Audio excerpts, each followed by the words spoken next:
Hello, আসসালামু আলাইকুম viewers. এই তো চলে আসলাম সকাল সকাল রাফিকে নিয়ে।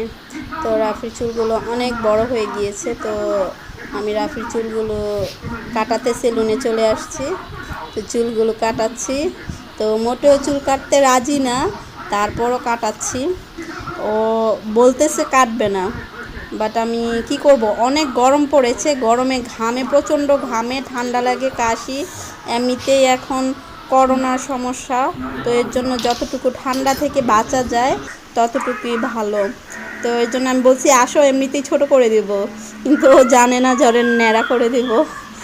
তো যাই হোক, সব কিছু মিলিয়ে ওর চুল কাটতেছি, আমিও আছি সেলুনে বসে আছি। তো এই তো ওকে একটু মজা দিচ্ছি। রাকিব হাসানের চ্যালেঞ্জ করে দিতেছে রাফিরে, রাকিব হাসানের চ্যালেঞ্জ।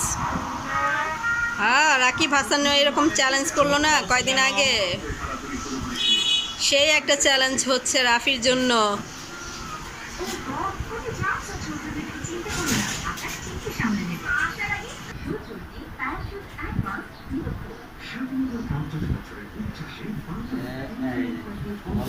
লল্লে কিন্তু স্টাইলটা অনেক সুন্দর হয়েছে রাফি, রাকিব হাসানের স্টাইল। ও সেই স্টাইল, দেখি তো,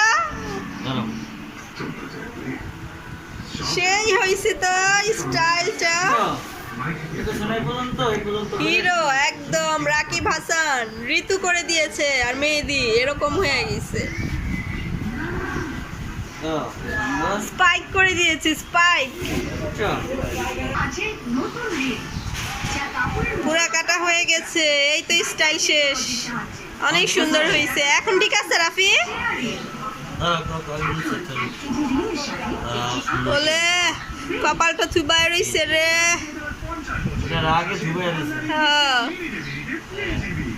গুড বয় লাগতেছে।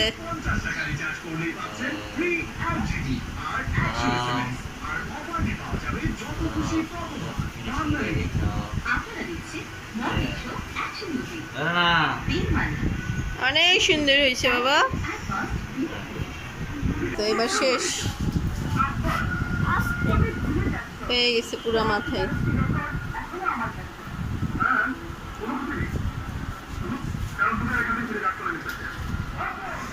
তো আজকে মূলত রাফির স্কুলে যাচ্ছি, রাফির স্কুল থেকে পরীক্ষার প্রশ্ন খাতা এগুলো দিবে। তো ওর বকেয়া বেতন, তো এই প্রশ্ন এগুলোর জন্য যা যা লাগে তো এগুলো আনতে গেলাম।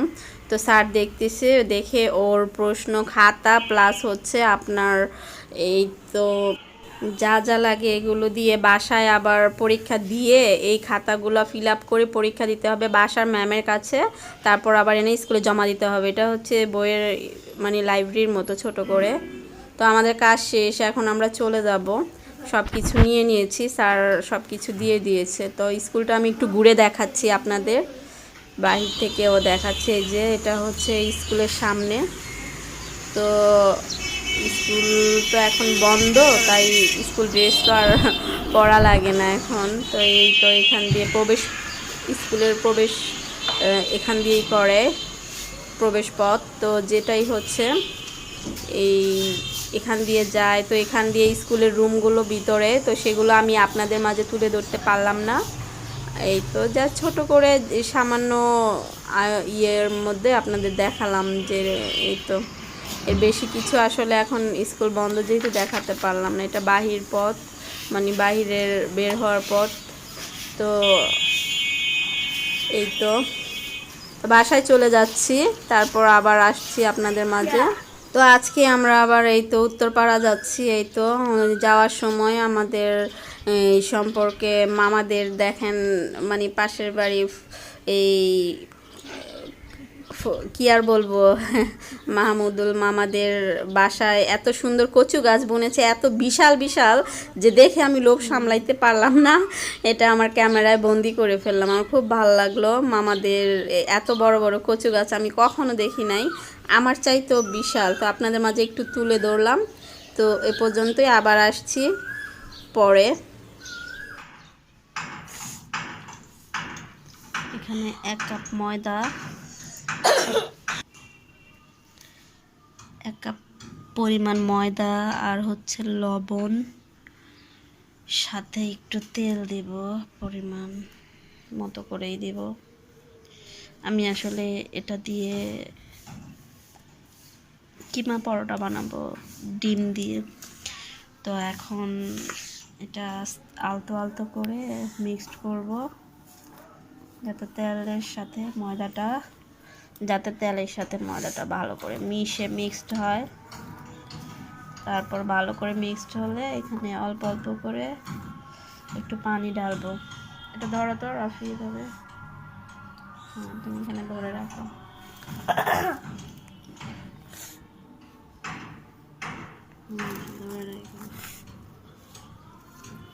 এখানে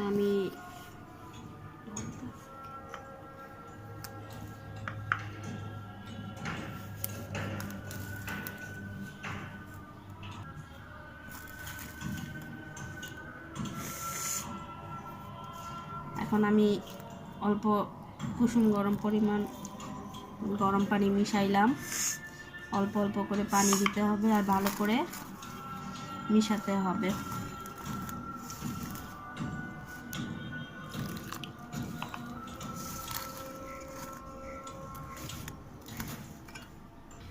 তো আমার ময়ান করা হয়ে গেছে, আটাটা পুরা একদম কমপ্লিট হয়ে গেছে। এখন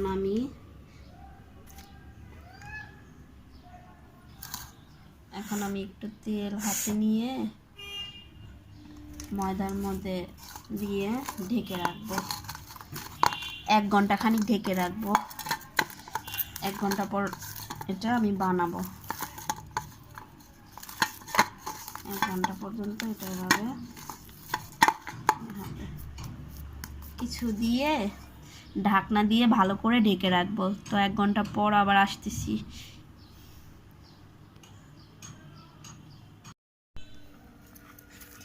তো 1 ঘন্টা পর চলে আসলাম। এখন আমার ডোটা পুরোপুরি রেডি মোগলাই পরোটা বানানোর জন্য। তো আমি একটু হাতে তেল নিয়ে আবার একটু ময়ান দিচ্ছি।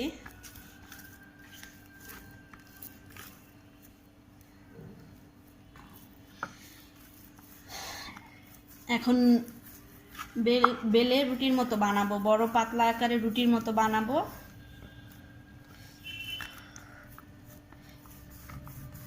ভালো করে ময়ান দিয়ে নিচ্ছি, তাহলে মোগলাই পরোটাটা অনেক খাস্তা হবে। তো আপনাদের সাথে আজকে আমি মোগলাই পরোটার রেসিপি শেয়ার করছি। আপনাদের কারো যদি ইচ্ছে হয় আমার মতো করে বানাতে পারবেন দেশীয় স্টাইলে। অনেকে সন্ধ্যার নাস্তায় কি করবে, ঘরোয়া পদ্ধতিতে এখন করোনার সময় বাইরের খাবার না খেলে অনেক ভালো আমি মনে করি। তো বাসায় আপনারা চাইলে আমার মতো করে বাচ্চাদের বানায় দিতে পারবেন, কোনো সমস্যা নেই। একদম খুবই স্বাস্থ্যসম্মত খাবার। বাসায় এভাবে আপনারা যদি বানান আমারটা ফলো করে, আশা করছি আপনাদের ভাল লাগবে, বাচ্চাদেরও অনেক ভাল লাগবে। তো আমি বেলতেছি, রুটিটা এইভাবে বানায় নিব।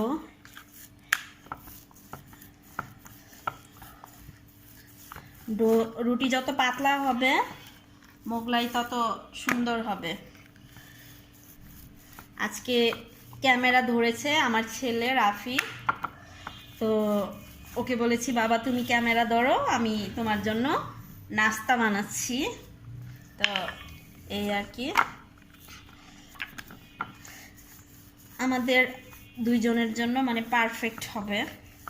যতটুক 1 কাপ পরিমাণে ময়দা করেছি, তো আল্লাহর রহমতে পারফেক্ট হবে একবারে।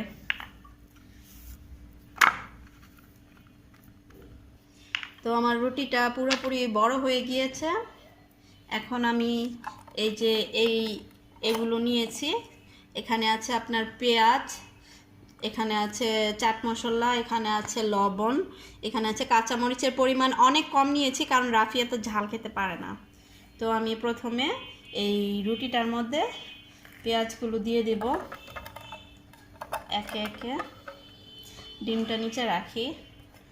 পেঁয়াজগুলো আমার দেওয়া হয়ে গিয়েছে। তো এখানে আমি যে কাঁচামরিচ দিয়ে দিলাম, একটু কাঁচামরিচ দিয়ে দিলাম,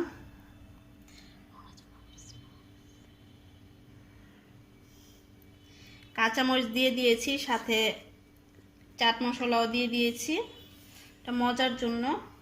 এই মশলাটা আপনারা বাসায় করে দিতে পারেন, জিরা তেলে সুন্দর করে দিতে পারেন। আর একটু লবণও দিচ্ছি, তাছাড়া তো লবণ সব কিছুতে যদি লবণ না হয়, লবণ হচ্ছে সব খাবারের মজাই হচ্ছে, একটু লবণ না হলে তো হবেই না, মানে লবণ ছাড়া তো সব খাবারই বৃথা, যত দামি খাবারই হোক, আসল মজাই হচ্ছে লবণ। তো এই তো লবণ দিয়ে দিলাম। তো এখানে এখন এই ডিমটা আমি দিয়ে দেব। তো এই যে ডিমটা এখানেই দিয়ে দিব। এটা হচ্ছে হোটেলের স্টাইলে, এভাবে হোটেলে করে, তো অনেক ভালো হয় আর কি, ওদের ইয়েটা প্রসেসিংটা এভাবে করার জন্য দেখা যায় খুবই ভালো হয়। এভাবে আপনারা চাইলে বাসায় করে দেখতে পারেন। আমি পুরোপুরি হোটেলের স্টাইলেই করলাম এভাবেই। তো একটা ডিম দিয়ে একজনের, মানে আমাদের মা ছেলের জন্য পারফেক্ট, আপনারা করে দেখতে পারেন। এই দেখেন অনেক ভালো হয়েছে। তো এখন আমি একে একে এগুলো সমান করে নিয়ে আসবো।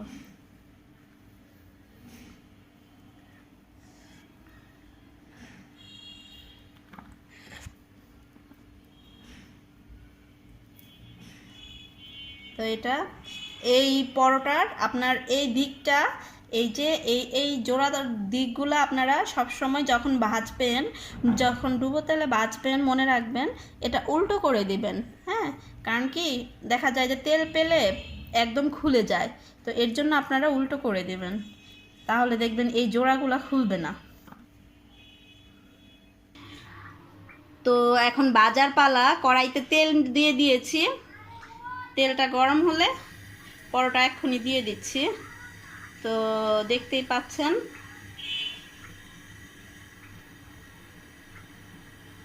আমি এখন পরোটাটা দিয়ে দিব উল্টো করে। এই যে এই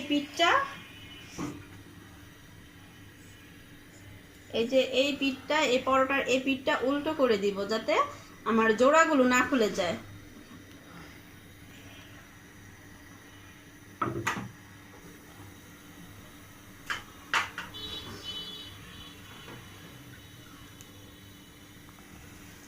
এই যে দেখেন আপনারা, এই যে দেখতে পাচ্ছেন আমি প্লেন সাইডটা উপরের দিকে দিয়েছি, আর জোড়া যেটা সেটা নিচের দিকে দিয়েছি। হ্যাঁ, এভাবে আপনারা ভাজবেন, দেখবেন যে জোড়াটা খুলবে না।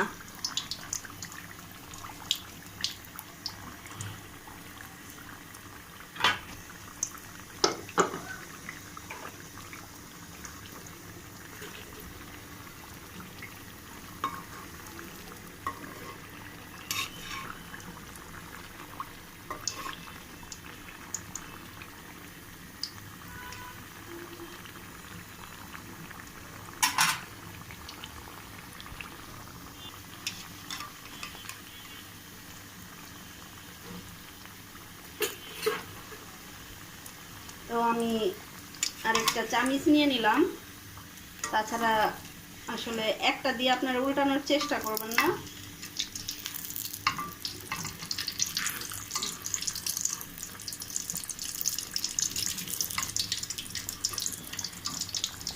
সামনে থেকে, আরো সামনে থেকে ক্যামেরা ধরো।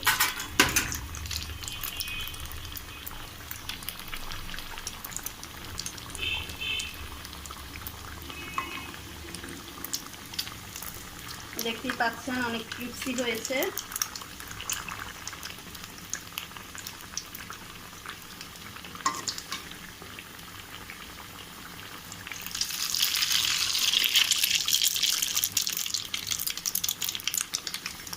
আপনারা বাসায় এইভাবে বানালে অনেক স্বাস্থ্যসম্মত খাবার, বাচ্চারাও খুব পছন্দ করবে। আমি আমার মতো করে বানালাম, এখন বাকিটা আপনারা আপনাদের মতো করে বানাতে পারেন। এই দেখেন আপনারা কতটা খাস্তা হয়েছে। এখন এটাকে আমি পিস পিস করে আপনাদের দেখাবো কাছ থেকে। এই দেখেন কত সুন্দর হয়েছে আমার পরোটাটি, মোগলাই পরোটা। মাশাআল্লাহ অনেক সুন্দর হয়েছে, এত সুন্দর গ্রান বের হয়েছে। দেখেন ভিতরেও অনেক সুন্দর হয়েছে, আপনাদের দেখাচ্ছি। তো ভিতরটাও খুব সুন্দরভাবে হয়েছে, এই দেখেন খুবই সুন্দরভাবে হয়েছে। তো বাচ্চাদের বাসায় আপনারা যদি নিজ হাতে এভাবে নাস্তা বানায় দেন তাহলে অবশ্যই তারা খেতে মানে স্বাচ্ছন্দ্য বোধ করবে এবং অবশ্যই খুব ইয়াম্মি বলবে। তো আপনাদের যদি আমার রেসিপিটি ভালো লেগে থাকে তাহলে আমার চ্যানেলটি অবশ্যই সাবস্ক্রাইব করবেন, আর লাইক দিবেন, শেয়ার করবেন, কমেন্ট করে জানাবেন কেমন লাগলো আমার রেসিপিটি। আর পাশে থাকা বেল আইকনটি অবশ্যই প্রেস করবেন, আমার সব ভিডিও আপনারা নোটিফিকেশন পেয়ে যাবেন। তো আজকের ব্লগটি এ পর্যন্তই, সবাই ভালো থাকুন। চলে আসবো আবার নতুন কোনো পর্ব নিয়ে, এ পর্যন্তই ভালো থাকুন। আল্লাহ হাফেজ।